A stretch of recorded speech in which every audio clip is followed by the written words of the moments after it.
I'm organizing Queer as Community to hopefully open a dialogue or a discourse within queer community around issues of, inclusion or lack of inclusion in our spaces, because we often have spaces that are very segmented and very fragmented off between, like different forms of identity. We've got, like very gay spaces and very trans spaces and very white spaces and all of that, and there are just so many people that identify somewhere along the queer spectrum that aren't coming together to understand one another and to talk to one another. One of the best things that we can do to get to this point within the queer community of like a truly inclusive community, a truly supportive community, is to really start coming together and really start talking about, our differences and the ways in which we interact, and trying to be intentional with how we treat one another and how we create spaces and occupy spaces, so that people feel comfortable, feel supported, and start to bridge those gaps, because those gaps are very real in people's lives, and we need to come together and start to break those down very intentionally. I understand that separating gender and sexuality is complicated. It's difficult, it's hard to grasp for many people. The idea of transgender and transsexual and genderqueer and trans, it took me years to even start to understand it, to really understand it, and I'm living it. And no matter how much I explain, however all the arts and education, it won't change some people's minds, which is only fair, I suppose. Trans people are weird. We're icky, confusing, bringers of uncomfortable conversation. To those who have difficulty with myself and others like me, I think it's time for me to apologize for being trans. On behalf of myself, and on behalf of all non-normatively gendered individuals, I am sorry. For being scary, for being strange and making you uncomfortable.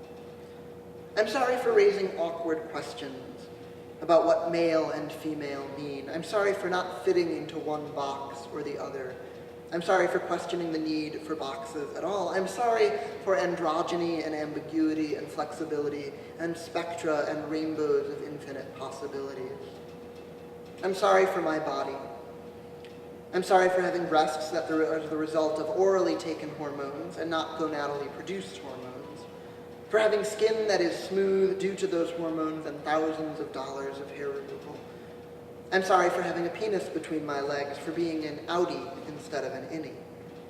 I'm sorry shopping is such a chore, that I can't wear those yoga pants or that tight skirt without tucking my cock up between my legs and securing it with medical tape.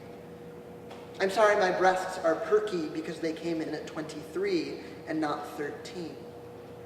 I'm sorry for my physical strength.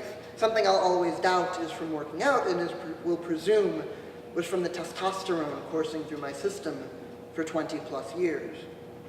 I'm sorry for my wide shoulders, my big hands, my hairy toes. I'm sorry for my occasionally ambiguous voice, for still getting stirred on the phone every once in a while, for causing double takes. Sorry for being so insistent, for refusing to use the single stall bathroom and demanding to use the women's room, for making a stink about names and pronouns, for calling you out when you get it wrong over and over and over again, for being a voice of anger and frustration and depression. I am sorry for being so angry, for letting it boil and bubble and spill out of my mouth and onto the page and onto the stage and into my voice and through my spine, for standing tall and walking down the street. I am sorry for my bitter tone, my condescending look, my frustrated sigh. I am sorry the anger has crept up my body and through my veins and my hair and my fingernails and out my tear ducts until, like Play-Doh being squeezed through a tube, every pore of my being exudes rage. I am sorry for wanting more legal protection, medical coverage, equal rights, safe bathrooms, safe jails, safe treatment from police and teachers and students and people on the street. I'm sorry that I won't step back, step down, step aside. I'm sorry, but that isn't enough. It's not good enough. I don't see your point. I can't compromise. I'm sorry that I am tired, exhausted really, at explaining at great length to you what seems so obvious to me.